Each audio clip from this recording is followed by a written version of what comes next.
bagaimana Allah memasukkan kita, menyertakan kita dalam misinya. Supaya kita berpartisipasi bersama, agar supaya karakter kita bertumbuh, agar supaya sukacita dalam menjangkau jiwa-jiwa dapat menjadi bagian kita. Sehingga kita dari waktu ke waktu semakin dikuatkan pada saat kita bersama-sama menjalankan misi Allah yang Allah percayakan kepada kita.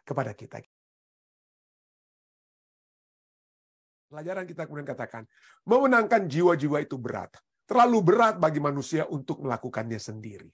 Sebaliknya, bagaimanakah kita dapat belajar untuk membiarkan Allah memenangkan jiwa-jiwa melalui kita, melalui kehidupan kita, dan melalui kesaksian kita. Ya. Kita hanya dapat digunakan. Kita hanya dapat digunakan, tapi bukan kita yang membawakan kemenangan. Kita sudah pelajari tadi malam, ya, kita sudah lihat ini.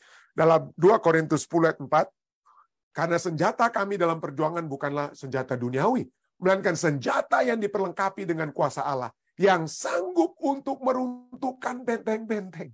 Jadi kuasa Allah yang meruntuhkan benteng. Kuasa Allah lah yang telah menyertai, pelajaran kita tadi malam, telah menyertai Yosua. Dia terasa takut. Dan apa yang Tuhan lakukan melalui Yosua? Ya, mereka hanya apa? Mengikuti perintah Tuhan. Mengelilingi kota. Tembok Yeriko itu sekali sehari, pada hari ke-7 dikelilingi 7 kali kota Yeriko. Lalu mereka berteriak, rubuhlah kota Yeriko hanya dengan apa? Lagu apa? Dengan choir orang-orang Yahudi saja. Tapi itu tugas kita, peranan kita adalah menyediakan. Kita bilang, kita dapat berkata kepada Tuhan, Tuhan ini pekerjaan.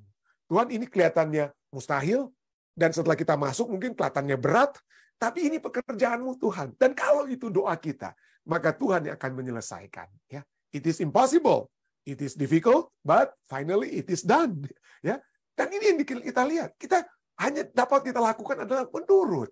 Ya, penurutan itu penting sekali. Penurutan itulah yang membuat Yosua yang ketakutan, ya, yang pada mulanya dia itu hanya disebut sebagai apa? Kita sudah pelajari tadi malam, ya. Dia sebut sebagai apa? Yosua itu sebagai abdi Musa di permulaan kitab Yosua.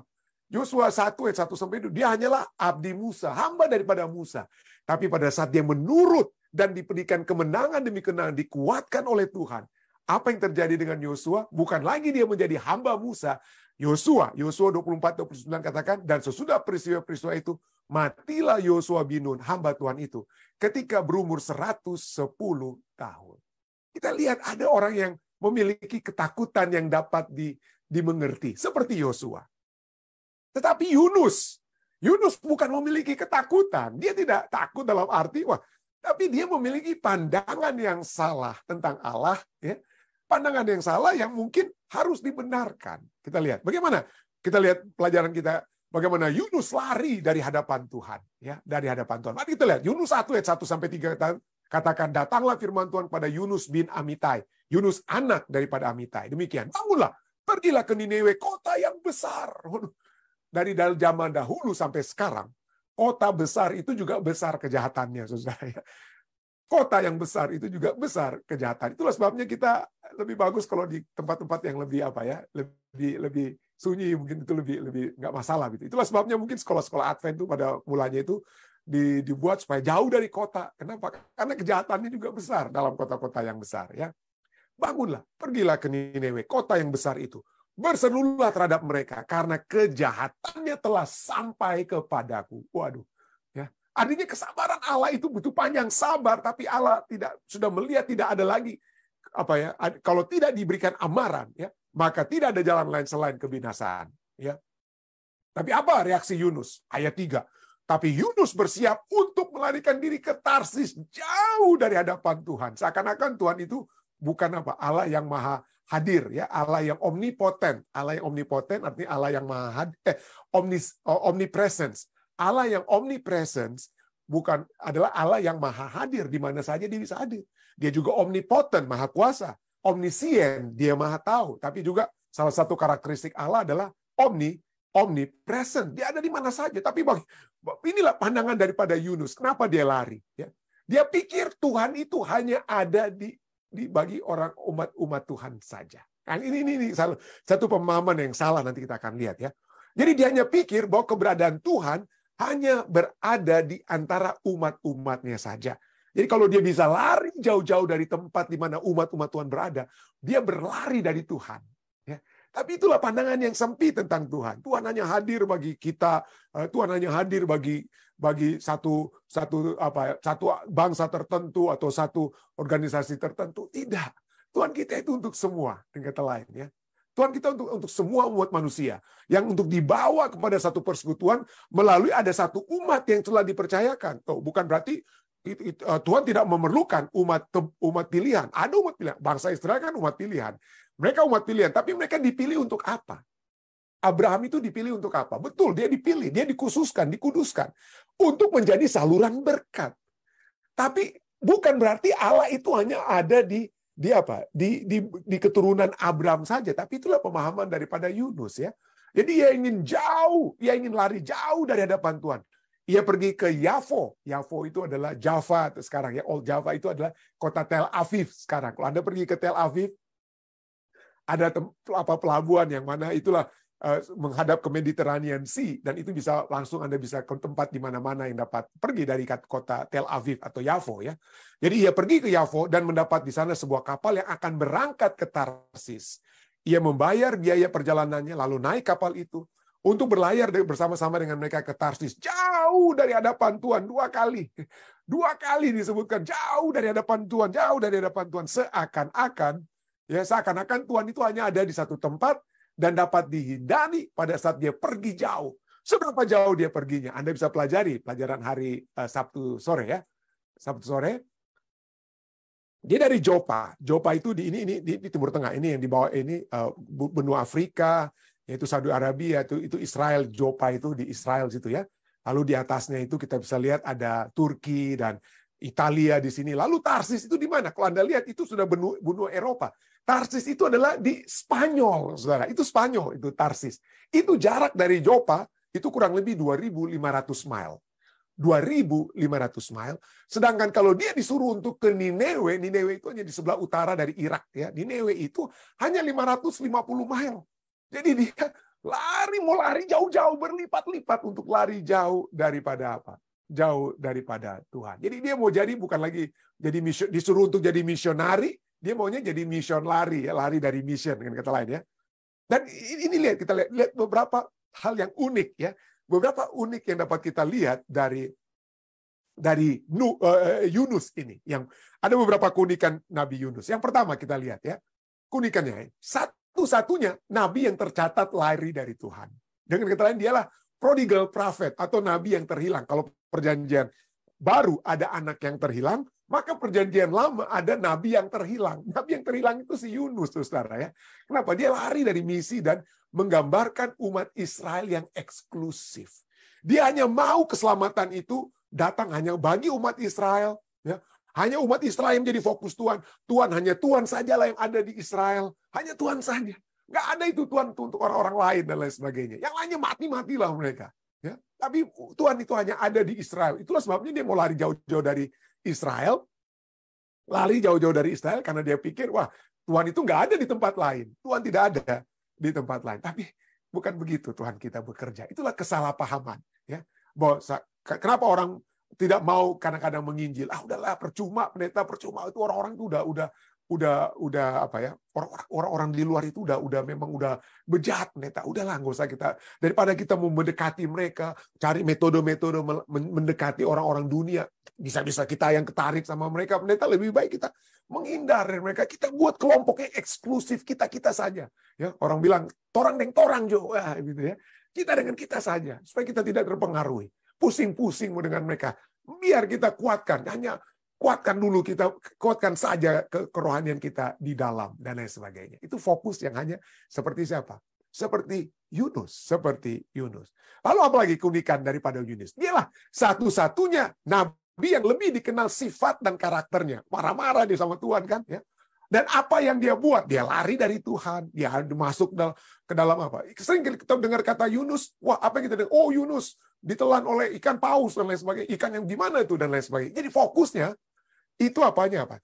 Kita lebih mengenal apa yang dia sifat dan karakternya dan juga apa yang terjadi ya, apa yang dia buat daripada pekabaran firman Tuhan yang ia sampaikan. Sesungguhnya pekabaran firman Tuhan itu singkat sekali. Yang dia bicarakan itu singkat sekali. Yunus 3 ayat 4.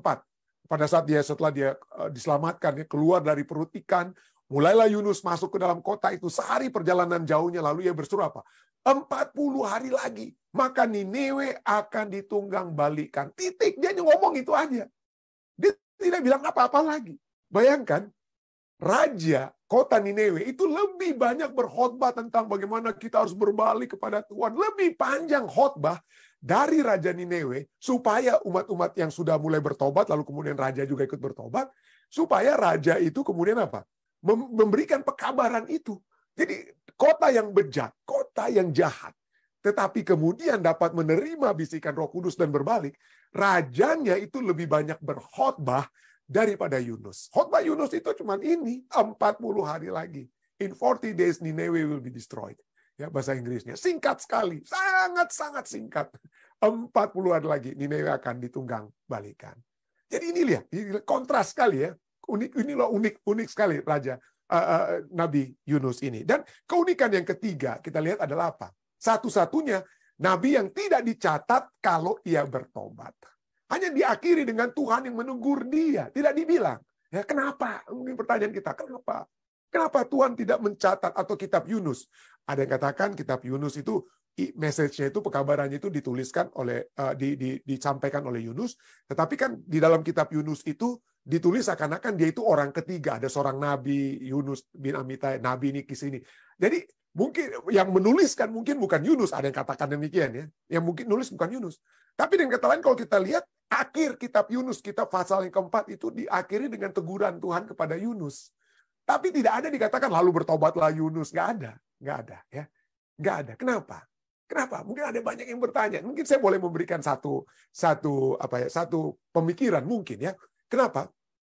Karena pada saat kitab Yunus ini ditulis, itu pasti ditulis pertama-tama kepada bangsa Israel yang masih belum bisa menerima bangsa-bangsa kafir untuk diselamatkan. Masih belum bisa menerima bahwa kasih sayang panjang sabarnya Allah hanya dapat diberikan kepada orang-orang kafir sekalipun untuk dapat ditobatkan. Mereka berpikir bahwa kasih panjang sabar Allah itu hanya untuk mereka. Sangat eksklusif orang-orang Yahudi tersebut. Itulah sebabnya kitab Yunus belum diakhiri dengan pertobatannya, karena sampai sejauh itu jawaban terhadap apa yang akan terjadi kepada Yunus adalah satu jawaban yang masih harus dipikirkan, direnungkan oleh orang-orang Israel, dan harus mereka jawab. Ya. Tapi pada saat kitab itu ditulis, mereka belum menjawabnya. Mereka masih melihat diri mereka itu sangat eksklusif. Mereka tidak bisa melihat bahwa Allah mereka itu juga adalah Allah untuk seluruh umat manusia. Mereka belum menerima hal tersebut. Itulah sebabnya dikatakan satu-satunya nabi yang tidak dicatat kalau ia bertobat. Kenapa? Karena Yunus melambangkan bangsa Israel. Seperti kitab Hosea. Hosea dan Gomer. Ya, itu melambangkan, Hosea melambangkan Allah, kasih Allah kepada Israel. Gomer itu Israel ya, yang seringkali memiliki percabulan dengan bangsa-bangsa sekitar. Jadi kitab Yunus ini juga melambangkan apa? Yunus ini melambangkan bangsa Israel. Bangsa Israel yang masih memiliki eksklusivisme mereka yang begitu hebat. Bahwa hanya mereka lah umat pilihan. Tidak ada bangsa lain akan dikasih oleh Tuhan. Hanya mereka. Itulah sebabnya satu-satunya nabi yang tidak dicatat kalau ia bertobat itu adalah Yunus. Daud, Abraham, Elia, semuanya mengalami masa-masa kegagalan, namun mereka bertobat dan kembali menurut. Tetapi bangsa Israel diberikan amaran dari Tuhan. Tapi mereka tidak pernah bertobat. Ya.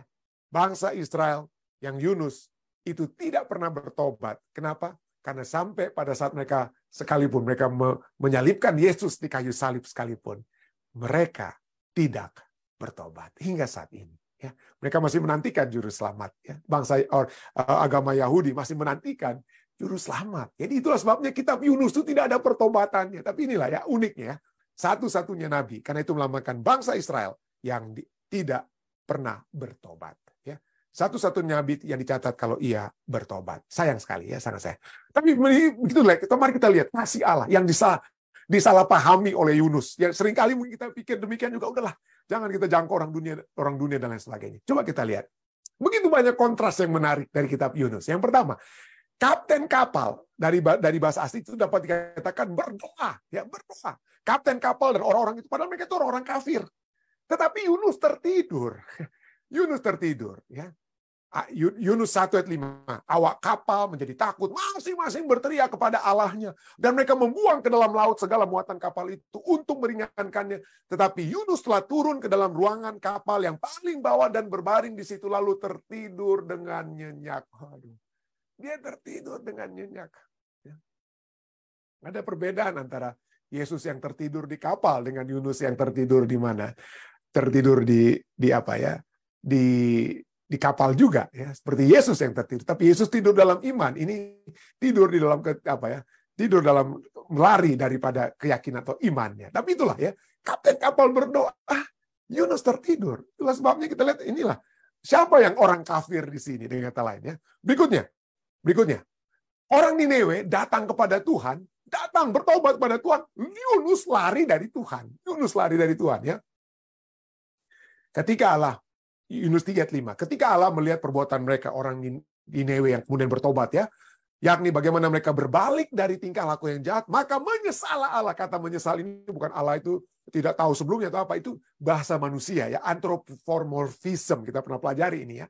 Bahasa manusia yang digunakan pada Allah. Kenapa? Karena segala nubuatan Tuhan atau segala penghakiman Tuhan itu ada persyaratannya, conditional prophecy, nubuatan yang ada kondisinya, pertobatan yang ada kondisinya, atau penghukuman yang ada kondisinya. Kalau mereka bertobat, tidak dihukum. Kalau mereka tidak bertobat, terus akan dihukum. Tapi mereka bertobat, ya, conditional yang dipenuhi. Jadi mereka bertobat, maka menyesalah Allah karena malapetaka yang telah dirancangkannya terhadap mereka, dan ia pun tidak jadi melakukannya. Jadi tapi kita lihat sini, bagaimana orang Niniwe itu datang kepada Tuhan. Ya.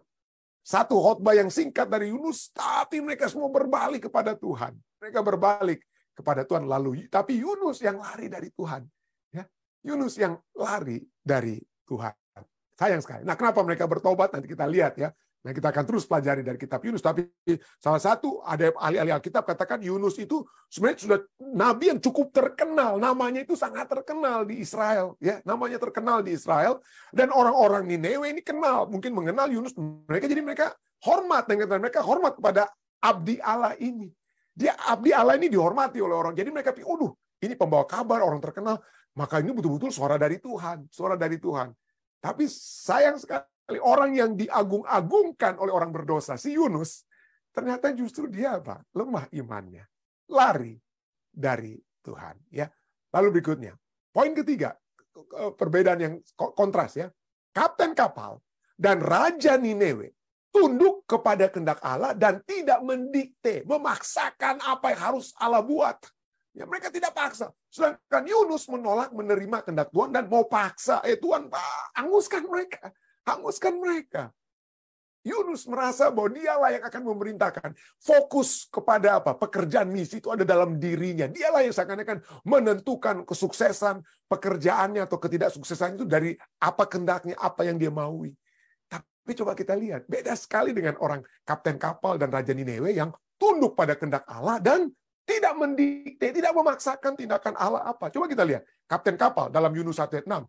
Dia berkata kepada Yunus, bangunlah, berserulah kepada Allahmu. Barangkali, mudah-mudahan Allah itu akan mengindahkan kita. Sehingga kita tidak apa? Tidak binasa. Dia percaya, kapten kapal, kalau kamu berdoa kepada Allahmu, ya, dia percaya, Allahmu itu akan mendengar. Mudah-mudahan, tapi dia tidak paksakan kehendaknya. Dia tidak paksakan kehendaknya. Supaya Allah itu mengindahkan kita. Oh, dia tidak bilang begitu. Dia katakan apa? Barangkali. Ya, semoga. Dengan kata lain, semoga Allah mengindahkan kita. Bermohon.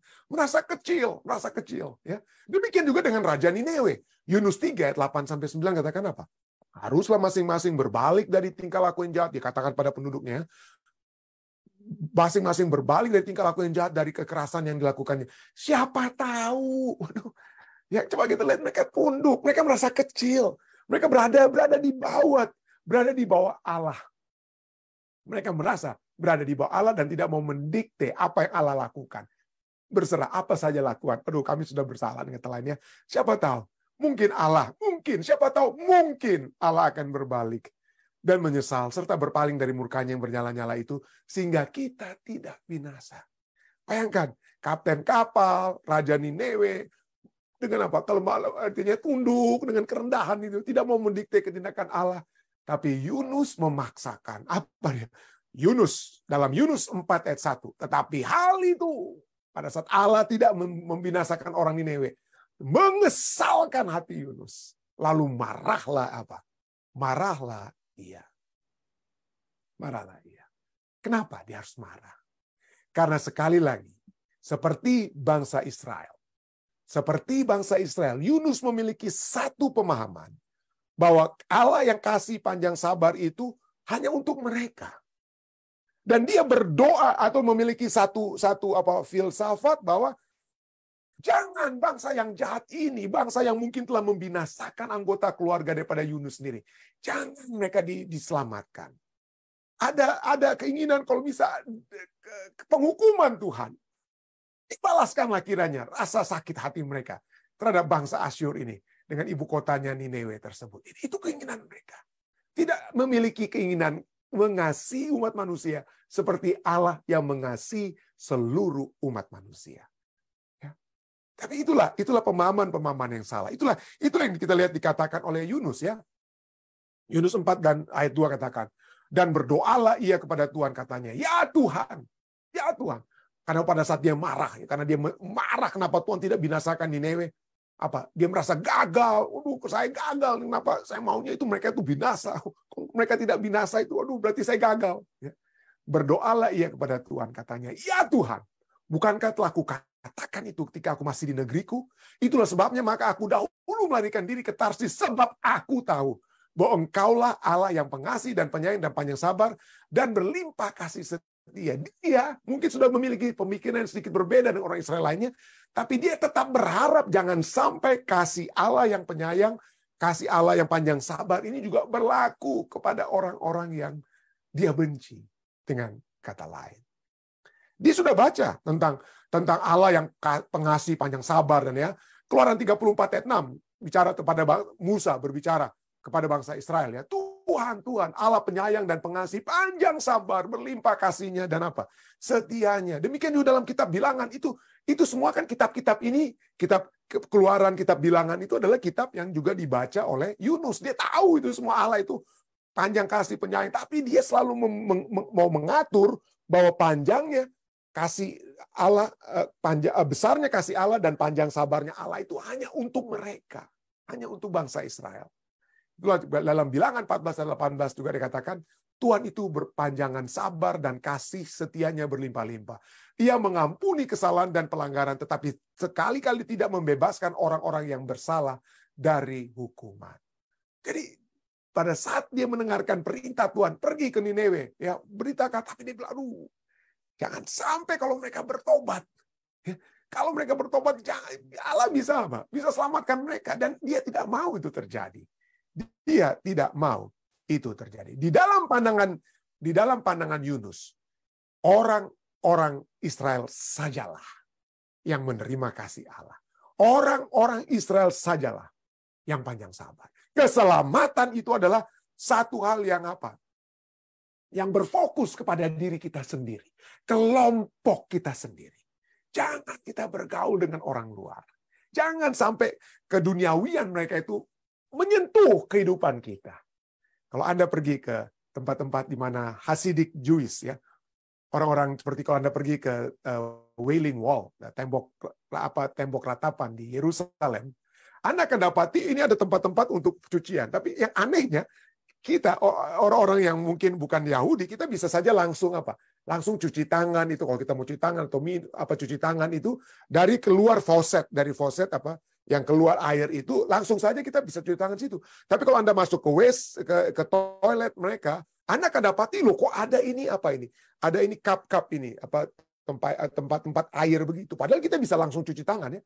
Ini adalah khusus untuk orang-orang Hasidic Jewish, orang-orang konservatif Yahudi, yang mana itu adalah untuk seremonial hand washing mereka. Jadi supaya mereka itu Itu bukan hanya supaya tangan mereka itu bersih betul-betul, tetapi itu terjadi kenapa? Kenapa mereka harus pakai itu ada dituangkan, ya mereka harus menuangkan itu. Jadi itu bukan langsung datang dari sumbernya. Air itu jangan datang dari sumber yang nggak tahu mereka bilang tempatnya, tetapi air itu menurut keyakinan mereka itu disucikan dengan tempayan itu. Tempayan itulah yang menyucikan air sehingga mereka akan gunakan. Jadi mereka tidak pernah langsung ambil dari air yang keluar. Oke? Nah, poinnya adalah kenapa mereka melakukan itu? Itu juga disinggung pada saat Yesus berbicara tentang pada saat orang-orang Farisi marah pada Yesus yang tidak cuci tangan dan lain sebagainya. Ini kenapa Hasidic Jews itu sampai sekarang ini, kalau mereka mencuci tangan itu bukan hanya karena mereka pikir mereka bersih tangannya pada saat mereka mau makan atau apa, tetapi jangan sampai mereka itu tidak disucikan pada saat tangan mereka itu menjamah tangan-tangan orang-orang apa? Orang-orang kafir. Atau barang-barang orang kafir. Jadi segala sesuatu itu apa? Harus disucikan dengan netilat yadayim ini. Netilat yadayim. Itu upacara yang disebut dengan netilat yadayim, yaitu taking up of the hands, mengangkat tangan. Itu secara literal. Tapi artinya sebenarnya membersihkan tangan. Tapi dibilang mengangkat tangan, artinya tangan kita diangkat daripada kenajisan-kenajisan, dari kekafiran-kekafiran yang dapat tersentuh dengan kehidupan kita. Netilat yadayim. Jadi itulah. Jadi sangat eksklusif sekali. Kalau Anda di Amerika, Anda tahu sekali bagaimana eksklusivismenya mereka itu, yang khususnya Yahudi yang apa? Yahudi yang eksklusif. Waduh, mereka itu hanya mereka saja. Ya, dengan kata lain, mereka saja. Sukar sekali bagi orang lain untuk apa? Untuk menjadi orang Yahudi. Mungkin Anda bisa menjadi orang Yahudi, tetapi kalau Anda pokoknya aduh banyak sekali, panjang sekali ceritanya. Ada orang di antara kita mungkin dapat menceritakan bagaimana susahnya itu untuk untuk dianggap sebagai orang Yahudi. Kenapa? Karena bagi mereka itu segala sesuatu itu mereka itu harus dibersihkan dari kenajisan-kenajisan. Jangan sampai mereka itu najis, dicampur baurkan dengan orang-orang kafir. Nah, inilah sebabnya Yunus merasa bahwa Yunus merasa bahwa tidak boleh orang-orang kafir itu dapat menerima kasih sayang Tuhan. Tapi apa yang Tuhan katakan? Di ayat terakhir dari kitab Yunus, Tuhan katakan dalam Yunus 4 ayat 11, bagaimana Tuhan katakan? Bagaimana aku tidak akan sayang kepada Nineve, kota yang besar itu, yang berpenduduk lebih dari 120.000 orang, yang semuanya tidak tahu membedakan tangan kanan dari tangan kiri dengan ternaknya yang banyak. Jadi Tuhan katakan, kenapa aku kirim kamu? Supaya mereka mengenal aku. Ya. Supaya mereka bertobat, mengenal aku. Ya. Karena mereka itu berada dalam kejahatan, karena mereka tidak tahu. Tidak tahu mana itu tangan kanan, mana itu tangan kiri. Dengan kata lain, mereka tidak tahu mana yang baik dengan mana yang jahat. Mereka tidak tahu. Kalau mereka tidak tahu, itulah sebabnya aku mengirim kamu. Dengan kata lain, Tuhan katakan. Demikian juga Tuhan mengatakan kepada kita, saudara dan saya, kita dikirim untuk menjangkau orang-orang yang dapat kita jangkau. Kenapa? Karena mereka tidak mengetahui tentang Injil tersebut. Tidak mengetahui, tidak dapat membedakan tangan kanan dengan tangan kiri mereka. Tetapi Tuhan sayang kepada mereka. Tuhan sayang kepada mereka. Itulah sebabnya, karena begitu besar, Yohanes 3:16, begitu besar kasih Allah dikaruniakan anak yang tunggal. Supaya barang siapa yang percaya, siapa saja, tidak binasa, melainkan beroleh hidup yang kekal. Beroleh hidup yang kekal. Itulah sebabnya panjang sabar dan kasih sayang Tuhan itu bukan hanya untuk orang Israel. Bukan hanya diberikan kepada Musa. Musa sampaikan hanya kepada orang-orang Israel. Dan orang-orang Israel dari zaman Musa sampai kepada Yunus, sampai kepada kita, percaya bahwa mereka sajalah yang menerima kasih sayang Tuhan. Puji Tuhan, Yesus telah datang. Yesus telah menyatakan apa? 2 Petrus 3:9. Tuhan tidak lalai menepati janjinya. Sekalipun ada yang menganggapnya sebagai kelalaian, tetapi ia sabar terhadap kamu. Karena ia menghendaki apa? Supaya jangan ada yang binasa. Melainkan supaya semua orang berbalik dan bertobat. Marilah kita memiliki satu pemahaman bahwa kasih Allah, panjang sabar Allah, itu bukan hanya untuk kita. Dan jangan hanya untuk kita. Kita telah mempelajari bagaimana Allah memasukkan kita, menyertakan kita dalam misinya. Supaya kita berpartisipasi bersama, agar supaya karakter kita bertumbuh. Agar supaya sukacita dalam menjangkau jiwa-jiwa dapat menjadi bagian kita, sehingga kita dari waktu ke waktu semakin dikuatkan pada saat kita bersama-sama menjalankan misi Allah yang Allah percayakan kepada kita. Kiranya kita masing-masing dapat menjawab pertanyaan, kenapa Yunus tidak bertobat? Ya, kenapa Yunus tidak bertobat? Kenapa? Karena kita semua juga telah bertobat, ya. Kita mungkin memiliki pemahaman yang salah seperti Yunus, tapi kita bertobat. Kenapa kita bertobat? Karena kita menyalurkan kasih sayang Tuhan. Kita menyalurkan panjang sabar Tuhan, kasih karunia-Nya kepada sesama kita. Kiranya kita semua menjadi jawaban yang mengakhiri kitab Yunus. Saya bawa ini dalam nama Yesus. Amin.